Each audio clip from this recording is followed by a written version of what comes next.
Greetings, everyone. Welcome to another presentation, Facebook Live presentation from the National Naval Aviation Museum. My name is Dwayne Thiessen. I'm the President and CEO of the Naval Aviation Museum Foundation. And today we have a really great presentation for you, focused on one of the biggest exhibits that we actually have. And it's going to be especially powerful for you because you're going to get to see things very few people actually get to see, even if they come to our great museum. We have two presenters today. The first will be Hill Goodspeed, the historian for the National Naval Aviation Museum, and the second one will be Marty Martin, who will take you inside. So let's get started. I'm going to turn this over to Hill Goodspeed. Hill? Thank you, General, and thank you everybody for being with us again for another Facebook Live presentation. Now, a lot of people will ask, why is naval aviation's home? It's the cradle of naval aviation, Pensacola, Florida. And the reason is that the Navy, from the start, operated seaplanes and flying boats. And so that's why this city, with its beautiful bay, was chosen as the home of naval aviation. And that tradition of flying aircraft from the water continued all the way until 1968. And one of the key chapters of that progression of seaplanes was the PB2Y Coronado, which is this giant aircraft behind me. It towers over 27 feet into the air, has a wingspan of 115 feet, and gross weight, when full operational conditions, 68,000 pounds. So it's one of the more unique aircraft we have, all the more so because it's inside, and getting it in here was quite the challenge, believe me. But let me give you a little bit of history on the PB2Y. It was a follow-on to the PB2Y Catalina, built by Consolidated Aircraft Corporation out in San Diego. Initially intended to be a patrol bomber. That's what PB means in the designation of the aircraft. And as such, it was heavily armed in that configuration. Underneath the wings, between the two engines, are bomb bays, internal bomb bays. So the ordnance would be inside the wing, and those bomb bays would open, they would drop it that way. These things did not drop bombs like a dive bomber would in a configuration like that. They would be level, coming in pretty low to drop bombs. They also carried depth charges and what have you for anti-submarine warfare, which is what they were used for. They had a lot of defensive armament. This aircraft was very big and not very fast or maneuverable. So to protect itself against air attack, they would, in the attack configuration, the patrol bombing configuration, they would actually have nose turrets. They'd have turrets on either side of the aircraft, the top of the aircraft, and then the tail to help ward off enemy fighters that might attack them. But the aircraft we have is very unique, and it was not a patrol bomber version. The aircraft actually was used not a tremendous amount in that role. It made one significant strike. There were a number of these that made an attack from Midway, attacking Japanese positions on Wake Island, a night attack, and that occurred in January of 1944. Interestingly, one of the pilots on that attack was a guy named Tom Connolly, who later on became a vice admiral and championed a fighter that was named after him, sort of the F-14 Tomcat, flying this particular airplane. But they were not very used to a great extent in the patrol bombing role. As the war evolved, these were placed into service primarily as transports. Some of them were configured with a series of bunks in them to become hospital transports where they would take wounded personnel from various islands. But this one was configured to a flag transport configuration. It's a PB2Y-5R. And a flag transport means that it was an aircraft that was used to carry high-ranking officers. And on this particular plane, you'll see 5 stars underneath the cockpit. And what that signifies is Fleet Admiral Chester W. Nimitz, because this was one of the aircraft that was in his fleet of flag transports. And it played a significant role at the end of World War II. When the Japanese just surrendered after the dropping of the atomic bombs on Hiroshima and Nagasaki, there were occupation forces that went into Japan. And Admiral Nimitz's forward headquarters was in Guam.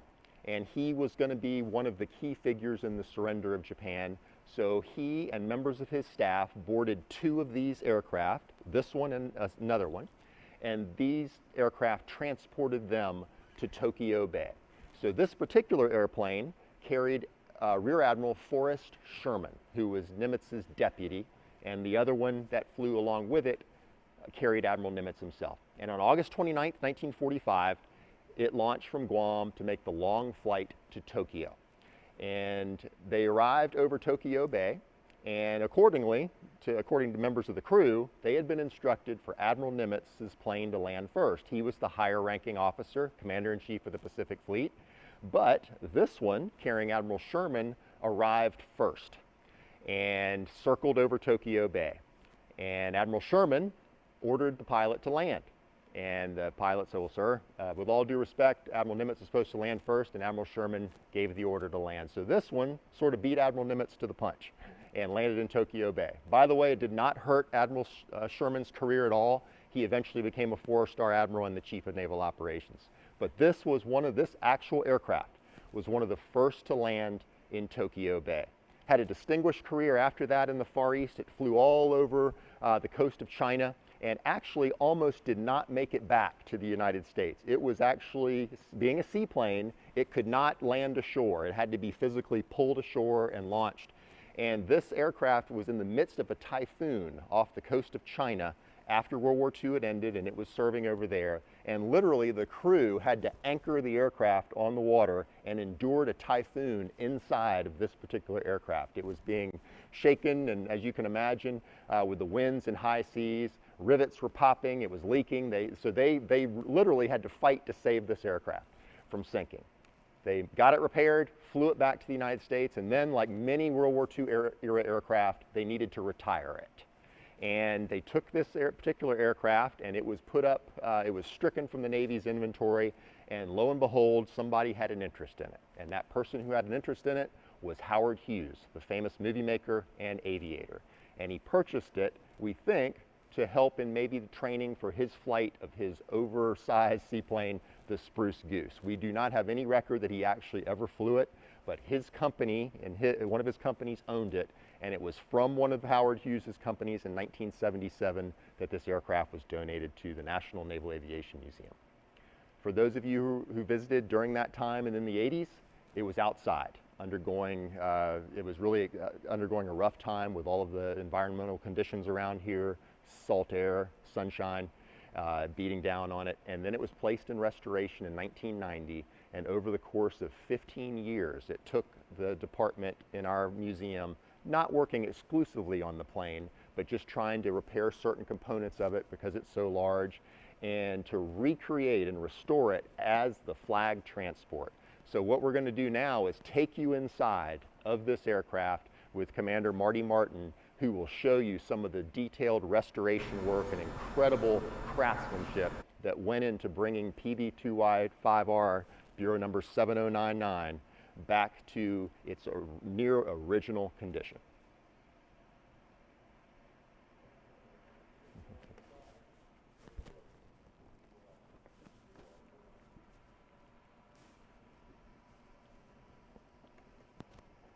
PB2Y Coronado. We're going to talk about the personnel up here in the cockpit, and then move back here to the flight deck, talk about the personnel work back there and their equipment.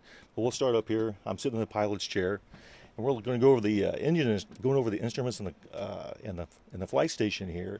Very much what you have today is very similar to what you had back here in the 1940s. This aircraft, as Hill said, started to fly in the late 30s after the PB2Y. And what you see here for the pilot's instrument panel, altimeter, tell the pilot how high the aircraft is flying, airspeed indicator, also your many different compasses. This is a radio compass here, your turn and bank indicator to do coordinated turns, your vertical speed indicator tells the pilot how quickly the aircraft is climbing or descending, flat position indicator, some engine instruments here. This is your engine, your manifold pressure for engine number 1 and number 2, and then number 3 and number 4 are right here. And then below those instruments are your RPM instruments for engine number 1, number 2, and then you'd have to jump over to the co-pilot. Co-pilot would be monitoring number 3 and number 4 engine RPM. Like I said, a lot of radio compass. You have a radio compass here indicator, also wet compass here, another radio indicator here, a master attitude gyro here, are the main things you see here on the pilot side. Co-pilot's panel, very similar so he could fly the airplane, or he could fly the airplane, she could fly the airplane from the right side. So we're a repeater of what the pilot had. Now the center pedestal here is where the engines were controlled up front. The pilot controlled the throttles. You have 4 throttles here for engine 1, engine 2, engine 3, and engine 4. A lot of prop control.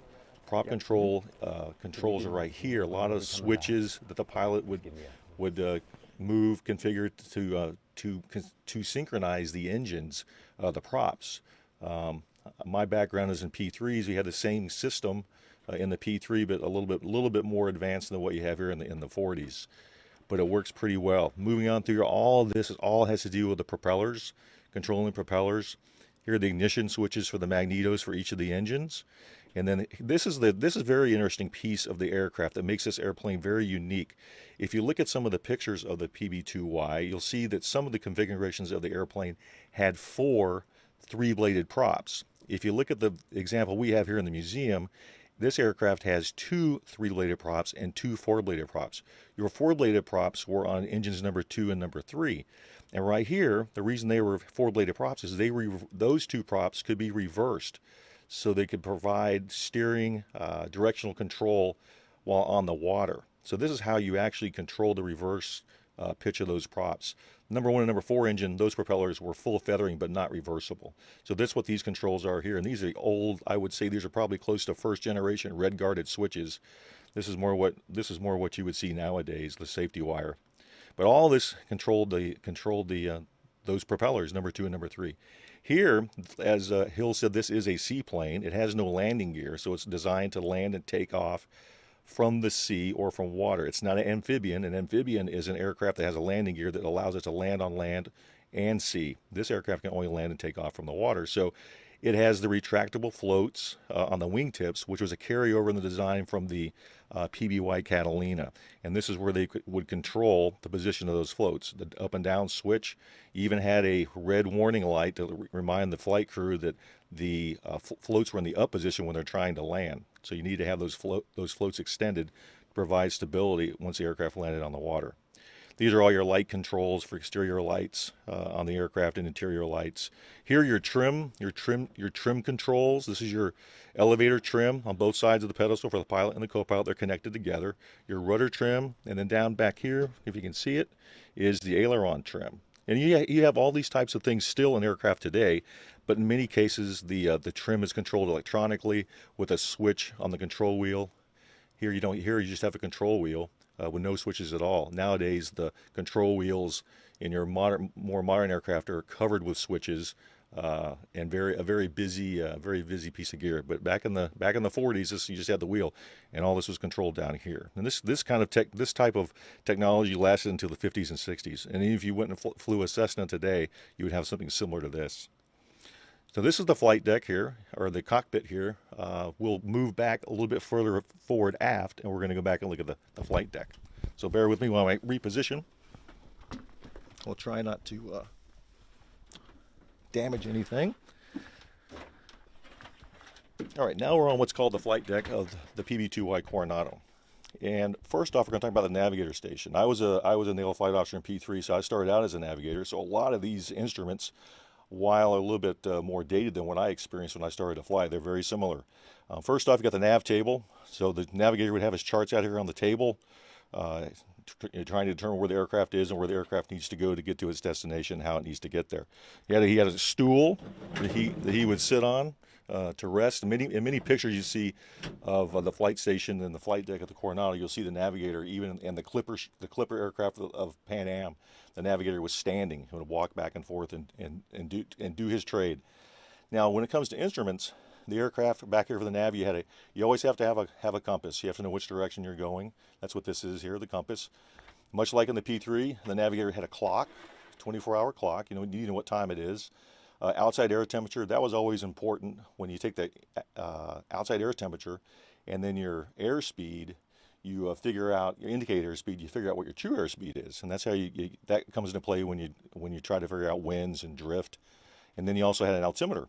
Now, speaking of drift, this aircraft, the way the navigator figured out drift was with the drift sight, and this is a drift sight here, and this would be put into a portal and it look straight down, and it would allow the navigator to observe drift. As the aircraft is flying through the air, as the wind impacts the aircraft, it'll push it left or right if it's anything other than a direct headwind or tailwind, or no wind. So this is how they would figure out drift, and this would be used to, you'd have to compensate for it to stay on course over the ground, over the water in the case of the seaplane.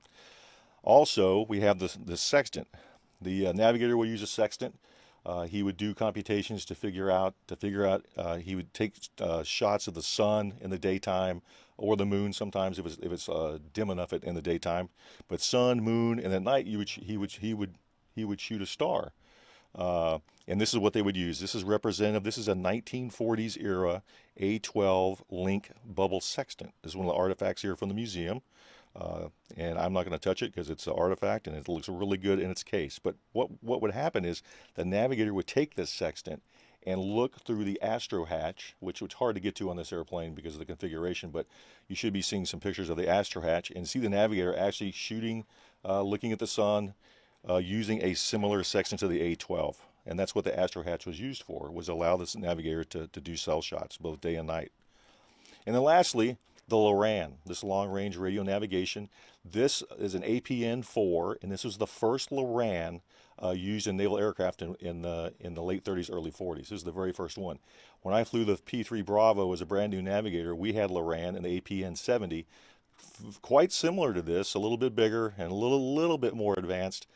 But basically, you would determine where you think you are with your directing position, and then you would predict what your values were on your LORAN stations, your master station, and your slave station, and you would see this represented on this oscilloscope.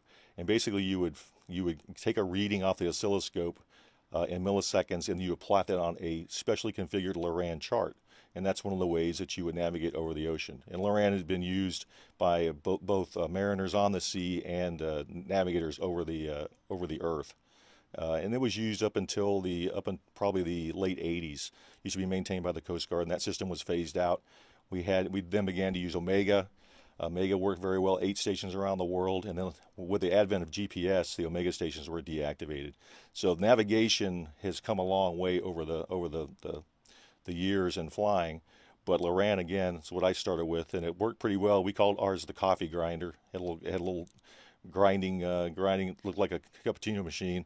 But you had to get it all ready to go and then turn it on because it was powered by vacuum tubes. And if you left it on too long, it would overheat and would malfunction. So you had to. It took a little bit of finesse to do that, but very reliable, very very accurate fixes given the technology. All right, enough of the navigator station. Now back to the flight engineer station. Now this is not a unique situation, not unique station. What's unique about it is where it's located. You're away from the pilots, so your flight engineer was back here. Normally in airplanes today, most airplanes, they don't have a flight engineer because it's all been automated. But back in the day, back in the 40s, it was not uncommon to have the flight engineer station away from the cockpit. And your flight engineer, his job was to monitor all the engine instruments, which you have here, many of the same ones that you had up front. But he could also manage the engines from here, the performance of the engines, monitor the performance. That's what all of these do here. And then he controlled mixture, your carb heat, and then the throttles, much like what you have up front. And there were actually gang switches up in the cockpit that you could throw between the pilot and the engineer on who was controlling what. So this controlled the engines. Once again, this is how you monitor engines. This is your fuel panel. All the red paddle switches. This is the way your fuel would flow from the tank, in this case the number 4 tank, all the way to the particular engine, based on the manipulation of these valves. Very similar system on the P3 that I was part of a crew. The flight engineer would do the same exact thing. Keep all the tanks in balance. The weight or the fuel distribution, keep it balanced in the aircraft. That's how they would do it. And then lastly, over here, the flight engineer station is all the electrical panel, where the generators, the performance of generators is monitored, control of generators, the circuit breaker panel, which amazingly is not that many circuit breakers. When you look at airplanes today, you probably have 10 times that. A lot of circuit breakers for the flight engineer to monitor. And then lastly, up here in the flight station is a radio operator. So this aircraft, the radio operator was key in communicating with other stations on the Earth and other aircraft. And this aircraft, in its VIP configuration, has a lot of different radios. You have HF radios, UHF radios, also ADF. So his job really was to communicate with other parties, with another aircraft or a ground station. And the last tidbit of information here, or piece of equipment that the radio operator had, which we actually had in the P3 Bravo, we didn't use it, but we still had it, was still at the radio operator station, is the tapper for Morse code. So he could send coded messages via Morse code with this little tapper. Let's see if we can make it click. And that's how they would do it. So once again, radio, lots of radios in this aircraft, and everything is all manual. Nowadays, everything's pretty automatic. You set a frequency, push a button, and it auto-tunes everything. This aircraft, you had in many cases had to tune the antenna, tune the radio to make it all work. So very labor intensive. I think it was sometimes two of the thankless jobs, or not tough jobs, just thankless jobs, was radio operator and navigator, because they're always busy doing something. Not to say the pilots and everybody else aren't working, but it just seemed like we were always up to something. So that's pretty much the interior that we can see live. We're now going to shift to two more areas of the aircraft: the VIP seating area and the galley. And those areas are after where I'm standing right now. And you can see back in the VIP area, it's all very affluent interior that our restoration team recreated over the years when they restored this aircraft. It took 13 years to restore this aircraft, both internal and external. So in VIP seating, you had seating for four for the VIPs, whether it was admirals, other high-ranking officials. And then after the VIP seating area, directly above it, was the galley. And the galley is where they had a cook, could be a part of the crew. Sometimes you had a specially assigned cook, and they would prepare meals using the two-burner stove, and they had a refrigerator, a pantry, a sink, where they could prepare meals for the VIPs. So those are the two areas. Those are the two areas that we weren't able to see live, but we're now going to move back outside the hill, and we're going to take some questions at this time, and I'm going to try and relocate outside. We'll see you in a bit. Welcome back. While we wait for Commander Marty Marshall to make his way down here for questions, I would like to mention that one of the great things about working here at the museum when these aircraft are restored, oftentimes members of the crews who flew them actually come and visit, and that was the case with this one. The family members of some of the crewmen and some of the actual crewmen saw the aircraft in its restored state. And one donation we received, which we'll be sure to post on our Facebook page later after this presentation, was the original navigation chart, which would have been at the table where Marty was sitting earlier, for the actual flight from Guam to Tokyo Bay. So now, I hope you've enjoyed the presentation. Now we'll be happy to take your questions about the PB2Y 5R Coronado. Hey, Marty and Hill, we do have some questions. The first one comes from John, and he says, can you talk about how you got it inside the museum? Very carefully is the answer. As I mentioned, the wingspan is 115 feet. The tail actually is mammoth as well. It's a twin tail. So we literally had to remove everything we could that was removable from the aircraft. The outer sections of the wing, which have the wingtips that would drop down when the airplane was landing on the water, operating on the water, parts of the tail, and really, with a matter of inches to spare, get it in through the big atrium door at the Blue Angel atrium here, and then maneuver it through some of the aircraft we had moved. And in some cases, there was literally only inches of clearance to get underneath certain aircraft or around them to maneuver it into position. It was quite an effort, but it's a very popular display indoors. So the next question comes from Lyle, and he says, what was the purpose of the red and green cans on each side of the aircraft? Was it for fresh water? Marty, you want to take that one? I'll take that one. So that's a good question, and that's actually one of the few questions I get to answer sometimes here in the museum when I walk across the museum floor. But your red cans and your green cans, those are your beaching gear. So like I discussed up when we were inside the cockpit, this aircraft is a seaplane, not an amphibian. So what would happen is the aircraft would land, and once it landed and taxied towards the edge of the bay, they would have seaplane ramps, and the crew on land would bring the beaching gear out of the airplane. And what the red signifies being the port side, green the starboard side. They knew which one was which. And they're floats basically, so this mechanism would float in the water, and then they would bring it out to the airplane, attach it to the airplane, both the port and starboard side, and then they could taxi the airplane up the ramp. And that's what they were, their beaching gear. You'd also see the same thing if you went out to Hangar Bay 1 with the P5 Marlin. You see the exact same setup. So both Gary and Tony, two of our viewers, they asked why the outboarded 3-bladed prop and the inboard 4-bladed prop. Can one of you discuss that? You want to tackle that one, Marty? Or? You know, so when I was upstairs talking, we talked about the 4-bladed prop and the 3-bladed prop. So the 4-bladed props were reversible. And what that reverse feature in the propeller allow was better directional stability on the water. It also, the 4-bladed prop is a few inches shorter in diameter than the 3-bladed prop, and that provided less prop wash and sea spray over the aircraft when it was taxiing in the water. And then your outboard props, which were 3-bladed props, they were not reversible. They weren't fixed pitch, but they were full feathering, but they wouldn't reverse. So Tarba says, weren't they infamous for gas leaks and mid-air explosions? I've never heard of them having a propensity for that. All these seaplanes, well, I will say, they did have a propensity to leak, and when they made hard landings in particular. And on the PB2Y, I know, not sure as much about this one, all the crewmen would keep a handy supply of number 2 pencils, because literally when they hit hard and popped rivets, they would stick pencils in the hull until they could get them repaired. But I'm not aware of any details about tending to explode, no. We have another question she asked as well. She said, when it was restored, were there any surprises that you uncovered? I was hoping for $100,000. Maybe Howard Hughes left some money in there, but unfortunately we did not have any surprises.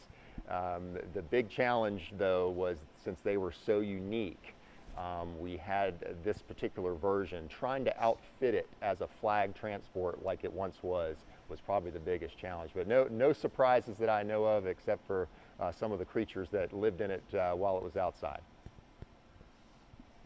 So this question is for Marty, and this user says, how many members of the ground crew did it take to safely handle this aircraft?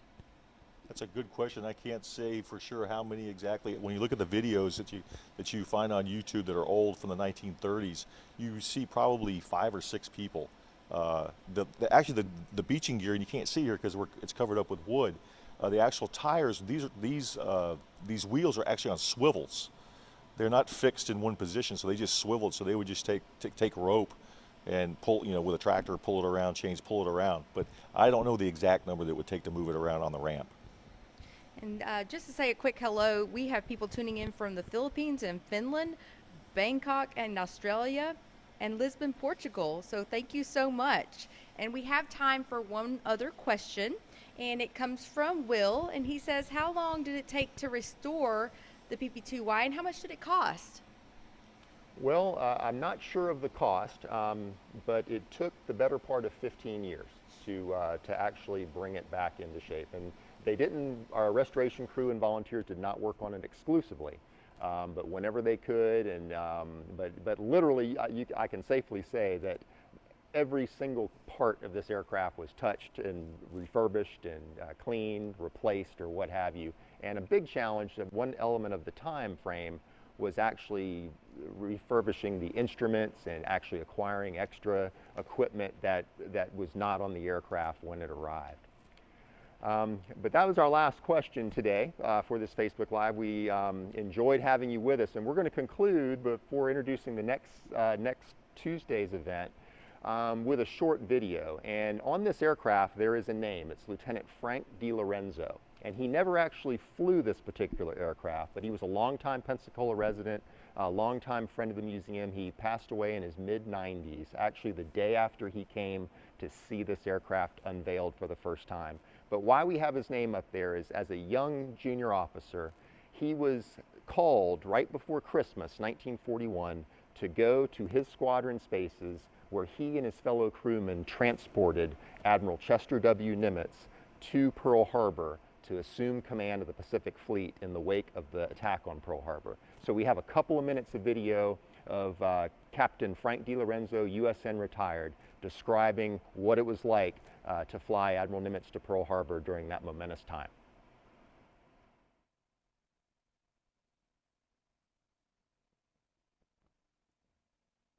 Admiral Nimitz just kept shaking his head, and he didn't say anything, but he kept clucking his tongue and just shaking his head. It was because there wasn't anything good to see. It was Ford Island was heaped with wrecked airplanes. The hangars had been bombed, and this is where we're going to land and take the guy so he can go to his headquarters. And then we went to Hickam Field and saw about the same thing. We did not go to Kaneohe on that flight, but when we asked the Admiral if he'd seen enough, and he nodded his head glumly, and we made our landing and made the buoy. And as the Admiral departed the airplane, we left on Christmas Eve. We delivered him on Christmas Day of 1941. And when he got off the airplane, before he got off the airplane, he went around to every single member of our crew, every white hat and every officer, and he shook hands with every crew member, and he thanked each one for a comfortable flight and apologized to everyone for having taken them from their families on Christmas Day. Now, if that isn't a giant of a man, with all he had to look forward to, all this debris and flotsam and jetsam that we were looking at, oil on the water at Ford Island was 8 inches thick just from the ships that were sunk. And he's taking us out, and he takes the time to go around to every member of that crew and shake hands and apologize to them. What? Thank you all for joining us today for another installation of History Up Close, brought to you by the Naval Aviation Museum Foundation. On Tuesday, May 19th, get ready for Helos and their Medal of Honor Legacy, brought to you by Hill Goodspeed and Captain Tim Kinsella. That's a wrap. Have a great day, everyone.